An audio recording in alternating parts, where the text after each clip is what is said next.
Welcome back to Hope Masterclass. Take a moment now to release your anxious thoughts while settling into your hope place mentally. Let's find a sense of peace and clarity from which to learn and retain information. I want to set up a premise that the world, in terms of spiritual destiny, is a giant filter. I'm not talking about natural selection from an evolutionary point of view, but this is not at a biological level, it's at the spiritual level. This selection is based on the conditions and receptivity when presented with aspects of God, more specifically, the access point designed by Him. This is better seen as a relational destiny, resonating and calling from outside of space and time to us. This kind of hope is like a seed opening in rich soil, but instead it's our heart sensing God's presence, like the intuition that draws us to the home of the universe. This process of searching for life's meaning does not evade any single person, especially those who have maintained a true disposition of curiosity, the agency by which we effectively grow, iterate, and innovate. Hope, as mentioned before, seems simple, but in fact it is based on entire world building, so this is a little bit longer episode. I know you're wondering why I even talk about religion in this series. The concept of God is in fact integral to thousands of years of human cultures building foundational level hope. If we are in fact hybrid spiritual creatures possessing the potential to interface with eternal beings, our most pure subconscious and natural state has sought after it since the start of recorded human history. This kind of hope would be larger, perhaps more effective than temporal or situational hopes. It's a hope that could connect to a being who provides unlimited quality and quantity of spiritual life force. The notion here is that something in us craves the Garden of Eden, the paradise of God, and in it also to see God in His glory. Any societal experiments of belief systems that do not cause human strength ultimately to develop towards higher eternal maturity, i.e. Rome's moral breakdown, political collapses, and countries falling apart with experiments that have gone wrong. America's dive into secularism, postmodernism, atheism, and delusion of self-identities would be no different. Before getting into the concept of the filter, we should first outline some fundamental teaching in the higher dimensional principles like spiritual alignment. This should help you understand how the whole world is split in a binary and hierarchical fashion. In the military, the Army will initiate new soldiers in transformative boot camps, trainings and drills, disciplines that build spirit and morale in troops for winning a war. Orders and instructions then follow strict chains of command during war, passing down one way through the ranks based on positions of power. The spirit realm is similar in the fact that there are various levels of spiritual authorities, from God to angels to humans, to apex predators, omnivores, herbivores, small animals, insects, and even cellular level autonomy. This structure would be universal, managed from a level beyond our comprehension, being ourselves only with one toe dipped into the divine, having eaten from the tree of knowledge. The spiritual gap in power and capacity going up the chain of beings, from human to angels to God, is hard for us to perceive, much like a squirrel may have a hard time comprehending our mental capacities. After seeing God face to face myself, I know instinctively and acutely that a large gap in power and authority exists between us. This whole concept builds on and parallels Jesus saying He comes with a sword to divide, even between family members, in the spiritual alignment that we all have the ability to receive going back to our Creator. Entire ecosystems are formed by design following the pattern of spiritual domains, stemming from the will of those at the top of the chain. This alignment starts in adoption, then submission, maybe in levels, followed by transformation of self. And from humans to God, it's reflecting in acts of obedience, love, sacrifice, worship, and even character traits passed down to the subordinate creature. I believe when Adam named the animals in the Garden of Eden, it represented taking dominion spiritually over them and connected to a form of holistic harmony. The power Adam had because of Creator God's alignment over him likely included communicating directly with animals, one-upping Snow White. Perhaps a more relatable analogy to spiritual domain is how a group of people act when being caught up in a violent riot, acting in a manner that would not otherwise be found in each person by themselves. We call this mob mentality, and it is a psychological phenomenon. This is an instant result situation to look at, where the participant enters adoption, submission, and then action, being empowered on a spiritual level, channeling a source of energy stemming from a principle in the leader, who would be aligned in this case to a demonic authority. Spiritual alignment can be good towards life or evil towards death, potentially controlling us through principles and in spiritual emotional states, much like a small rudder can steer a giant ship. In contrast, if a nation has a rally cry to solve an injustice, or perhaps a revival in the church is stirring, there is a principle or spiritual state that is being distributed to all people who hear about it in a proximal time, partly geographically agnostic, but stemming likely from angelic activity.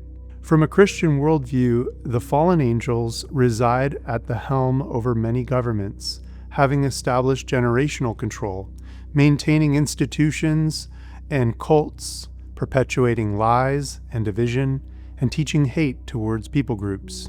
Why do you think we have racism as a term for all people, and then anti-Semitism specifically for Jews? Interesting, isn't it? The principal spirit of fallen angels is characterized by an enraged rebellion towards Creator God and his alignment, otherwise known as the Antichrist spirit, fueling hate, greed, selfishness, destruction, murder, and all sorts of evil motives.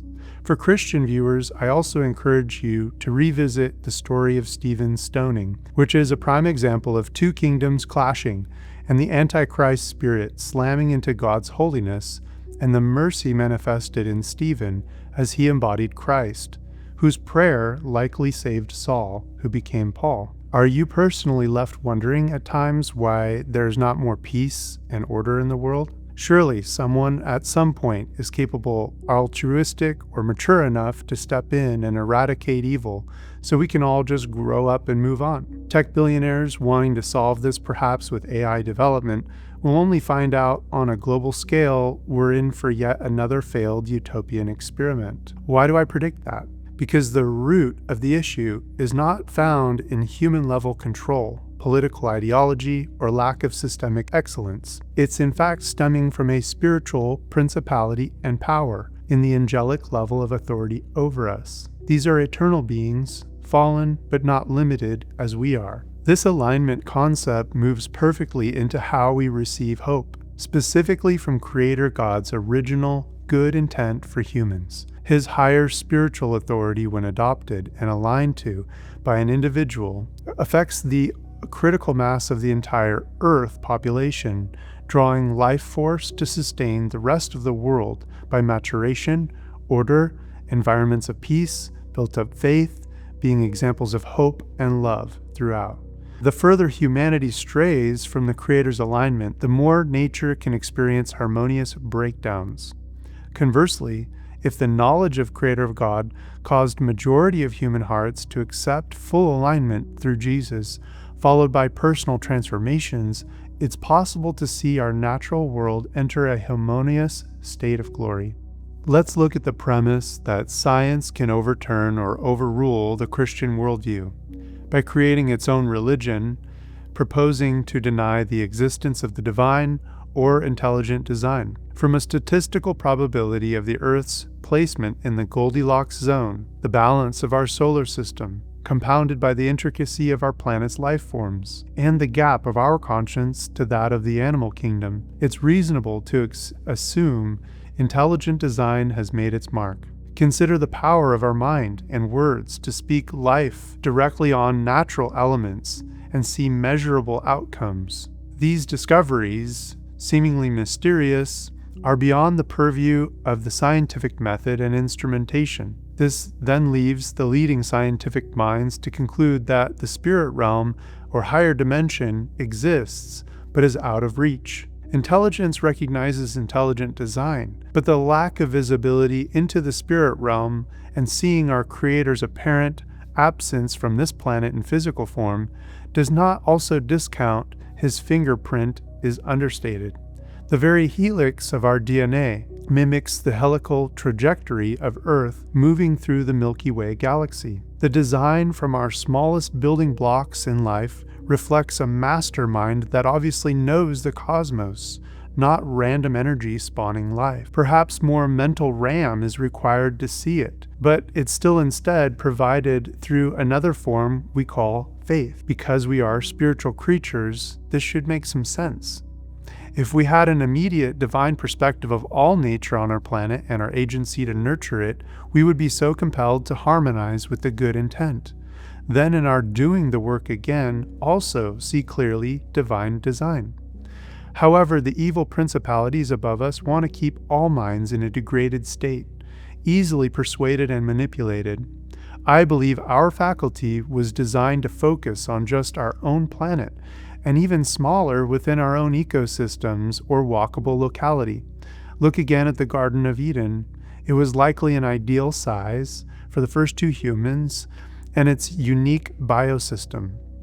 We must be humble sometimes to be effective, to be realistic with what our designed capabilities are. Or why would we have such high levels of anxiety in our modern, hyper-connected, technology-driven world? I believe it's because we've added higher levels of both awareness and immediate stressors beyond our natural faculties with the internet. Anxiety is a root for physical ailments and debilitation stemming from a lack of peace and a hyperstimulus in an unnatural environment. We're creating unnatural thoughts, unnatural environments, unnatural medicines, unnatural DNA, unnatural weather events, and unnatural community ties. Do you see more clearly how the world we are shaping comes from something broken, from hearts animated towards evils that act on the void of hope? Not everything is a spiritual issue from moment to moment in your life, but the Spirit affects everything from where it has power to change habits or mental states. The ideas you perpetuate in your mind's eye affect your mental emotional attitude. Also, beware of tethering your perception to something around how you feel. I recommend maintaining your vision of hope with regular and intentional house cleanings, detached from your temporary feelings or health situation. Maybe it's best sometimes to wait until you are energized and feeling mentally firing on all cylinders to do the more important work of hope building in your heart. Find a time and a method that works for you each week, where you approach truth and curiosity with a genuine desire to build life-giving hope in yourself. Bring out your hope box, sit in your hope place in the mind's eye, and remind yourself with item after item the beauty of who you are and what you are to your own community. For Christians, the method could also include a morning prayer and Bible reading, followed by short journaling. Cultivating curiosity and seeking truth with humility brings results without fail, and it seems to come to those who are searching strategically, a method and a space, and wholeheartedly with willpower. The world is like a giant filter, sorting out all things and cycling through matter and energy on all dimensions. If the spark, the seed from the divine source of life in you, does not respond with curiosity and a tugging when hearing about God's love, forgiveness of sin in Jesus on the cross, and the life after death because of Jesus' resurrection, then you are simply allowing yourself to be filtered out. The filtering then is based on if you have built up an appetite for the good and for eternal life. When God's character is revealed, the attraction to Him overpowers the current spiritual domain seeking to filter you out. Hell was designed for the fallen angels, and they would like to drag humans down there with them because they're already judged. But that was not the Creator's intent. There is a moment of divine destiny then in your life, in the condition of your heart, to you accepting His gift and realigning yourself to the Creator. If you are not Christian, then you're not yet at the starting point of this most amazing spiritual journey. That's okay, as long as you're growing and keep searching for the truth. I believe God is always intimately involved with each living thing and attempting to orchestrate a way for divine hope that leads to eternal life to come to you. I'm rooting for you either way, knowing that a future with rapidly approaching chaos will challenge your ability to maintain peace and mental clarity. Don't let negative thoughts cause you to slip into a place of feeling hopeless. Proactively build your hope foundation now. If you remain curious and blessed in this, I'll see you next week for episode 8, The Condition of the Heart. God bless.